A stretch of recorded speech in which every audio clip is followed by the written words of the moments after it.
सांगतायत एबीपी माझाच्या कार्यकारी संपादिका सरिता कौशिक. सरिता. धन्यवाद पूर्वी.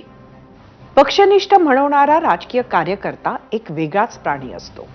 कुठलाही पगार न घेता पक्षाची चाकरी करत असतो. रस्त्यावर आंदोलन करायला लाठ्या काठ्या खाऊन स्वतःवर गुन्हे लावून घेत ते मेडल असल्यासारखा वावरत असतो. नेत्याला नावही आठवलं नाही तरी गर्दीत उभा राहून त्याच्याबरोबर सेल्फी काढून त्या फोटोचे स्टेटस ठेवून आनंद घेतो.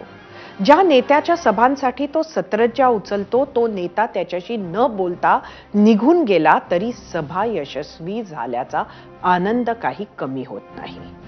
त्याच्या बदल्यात या राजकीय कार्यकर्त्याला काय हवं असतं?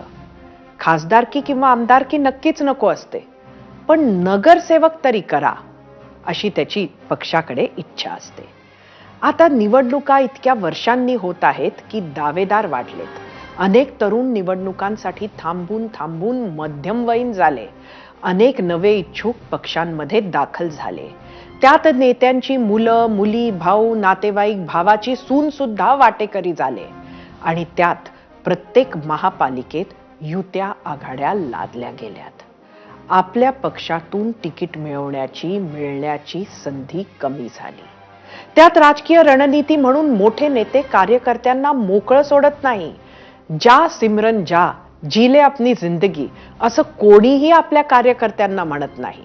उलट शेवटपर्यंत तुम्हालाच तिकीट मिळेल असं मधाचं बोट चाटवून ठेवतात. ते दुसऱ्या पक्षाकडे जाऊ नयेत, बंडखोर निर्माण होऊ नयेत म्हणून. त्यामुळे जेव्हा शेवटच्या दिवशी कळतं की आपल्याला तिकीट नाही, तेव्हा तिकिटाच्या उत्कंठेचा कडेलोट होतो आणि कार्यकर्ता चवताळतो, रागावतो, रुसतो, नाराज होतो. घुसमट तशीच राहते, पण निकालावर त्याचा परिणाम होत नाही हेच सत्य आहे. हे फक्त एका दिवसाचं असतं. राजकारणाचा खेळ तसाच सुरू राहतो. पूर्वी. धन्यवाद सरिता. यानंतर एक